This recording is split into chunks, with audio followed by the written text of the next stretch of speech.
முல்லைப் பெரியாறு அணை நீர்மட்டம் ஒரே நாளில் 6 அடி உயர்ந்துள்ளதால் மதுரை, தேனி, திண்டுக்கல், ராமநாதபுரம், சிவகங்கை மாவட்ட விவசாயிகள் மகிழ்ச்சி அடைந்துள்ளனர். 152 அடி உயரமுள்ள முல்லைப் பெரியாறு அணையில் 142 அடி வரை நீர் தேக்கப்படுகிறது. இந்நிலையில் தேக்கடி, இடுக்கி உள்ளிட்ட நீர்பிடிப்பு பகுதிகளில் கனமழை பெய்து வருவதை அடுத்து கடந்த சில நாட்களாக அணையின் நீர்மட்டம் உயர்ந்து வந்தது.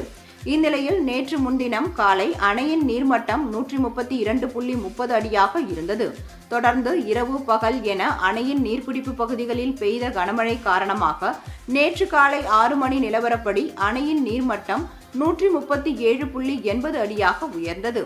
மேலும் அணை வினாடிக்கு 17,828 கன அடி நீர் வந்து கொண்டிருந்தது.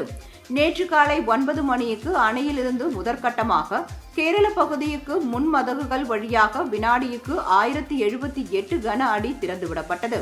முன்னதாக கரையோர பகுதி மக்களுக்கு வெள்ள அபாய எச்சரிக்கை விடுக்கப்பட்டது. முல்லைப் பெரியாறு அணையின் நீர்மட்டம் ஒரே நாளில் 6 அடி வரை உயர்ந்ததால் மதுரை, தேனி, திண்டுக்கல், ராமநாதபுரம், சிவகங்கை மாவட்ட விவசாயிகள் மகிழ்ச்சி அடைந்துள்ளனர்.